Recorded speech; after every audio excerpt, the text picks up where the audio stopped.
How's everybody? Nice to see you. Thanks for coming today. I appreciate it very much, and I'm just delighted to be here. How many of you have never seen me before? This is your first time. Wow, everybody. I keep thinking I'm famous, but I guess, you know, that settles that. Anyway, nice to see you. I've got some interesting ideas to share with you. If you're ready, say I'm ready. And if you'll take some good notes, I got some lists for you to make that you can take home with you and ponder at later times. Some of the things I want to share with you. I was raised in Southwest Idaho. My parents gave me an incredibly excellent start in my life, which I appreciated very much. But I quit school at age 19, unfortunately. My reasoning was, I'm smart enough to get a job. How much smarter do you need to be? And with that shallow thinking, I quit school, age 19, and got a job, went to work. A little while later, got married, started a little family, and I'm struggling and, you know, trying to do my best. But it seems like each year I'm falling just a little bit further behind. Finally, age 25. The climax of my sort of, you know, weariness with where I was, not doing as well as I thought I should. I hear a knock on my door, and I happen to be home alone. When I opened the door, there was a little Girl Scout about this tall selling Girl Scout cookies. And she gave me the finest sales presentation I've ever heard. Girl Scouts around the world, no better organization.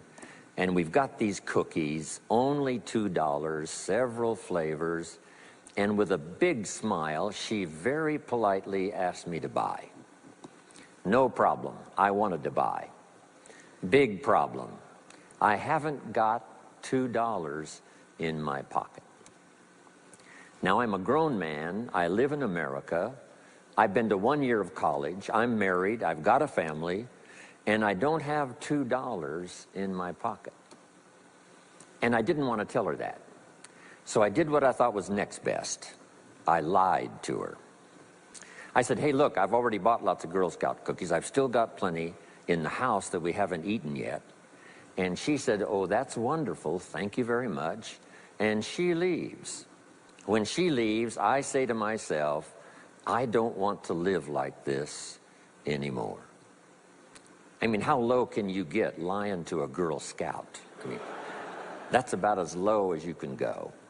But I promised myself that day I was going to start my search of finding opportunity, finding somebody who could teach me and coach me on doing much better for myself and for my family and for my future.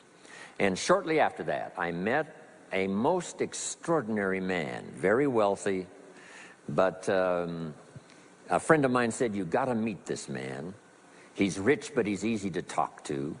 He's got a unique philosophy of business and life. And the more he told me about this man, the more I said, I've got to meet this guy. And shortly after that, I had a chance to meet him. Sure enough, when I met him, I was impressed. Obviously, he was rich, but he was friendly and easy to talk to. And I said to myself, if I could just get around someone like him, and if he would coach me, I would be willing to learn anything. I'd love to be like him. Well, my good fortune was he invited me to join his company, and over the next 5 years, my dream came true. He coached me and taught me how to turn my life from pennies to fortune. And he's not alive anymore, but I'd like to pay tribute to him one more time, Mr. Earl Shoaff, for the dramatic impact he had on my life, especially during that 5-year period. And so my whole life turned around. I made my fortune by the time I was 32, starting at age 25. And some of the ideas that I want to share with you today came from that 5-year experience. Then from there, I got into lecturing and giving seminars, and I've written a few books. And my career now spans about 41 years. But I'll never forget the impact this gentleman had on my life with a few simple concepts that totally changed my life, changed my future, and changed everything.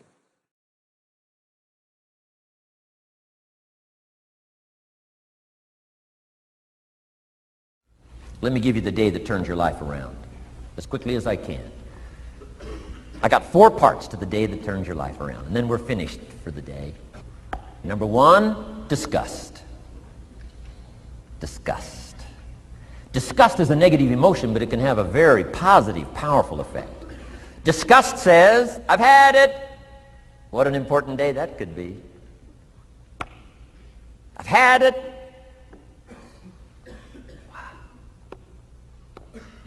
I met a beautiful, powerful, accomplished executive lady in New York. The company invited me to come in. This lady was the vice president, extraordinary lady. I got to know her, and I found out her story. I said, how did you get here? Big income. And she never went to college, never went to university. I said, how did you get here? Executive, powerful, income. She said, well, let me tell you part of the scenario. She said, when I was a young mother a few years ago,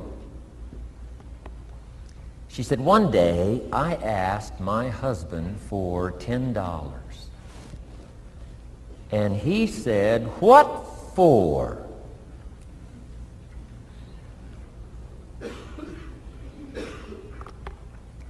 She said, before that day was over, I decided I would never, ever ask again.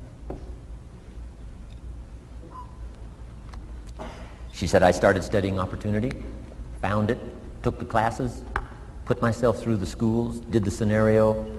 Now I'm vice president. I make a lot of money. And she said, I kept my promise. I've never, ever had to ask again. It's called a life-changing day. The day you say, enough is enough. Now, if you can add an act to your disgust, it helps. A man takes a shotgun to his car, blows out every window, destroys every tire, puts 100 rounds in it, and says, I've driven this embarrassing thing for the last time. And then he saves it. He saves it. And later when somebody says, how did you become rich and powerful? He says, let me show you this car. One day I'd had it up to here, I blew it to smithereens. Enough is enough. Powerful. Here's the last 3. Next is decision. Decision-making is a life-changing day. If you went home today and in the next few days cleaned up a list of decisions, it could furnish enough inspiration for the next 5 years, 10 years. What an inspiring day, the day you can bring yourself to decide.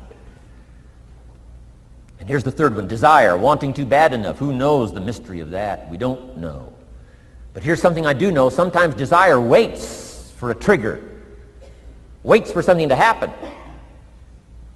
Who knows what the happening may be? A song, the lyrics, a movie, the dialogue, a seminar, a sermon, a book, an experience, confrontation with an enemy, a conversation with a friend who finally levels with you. Whatever the experience it is, it's so valuable. And here's my best advice. Welcome all experiences. You never know which one is going to turn everything on. Don't put up the walls.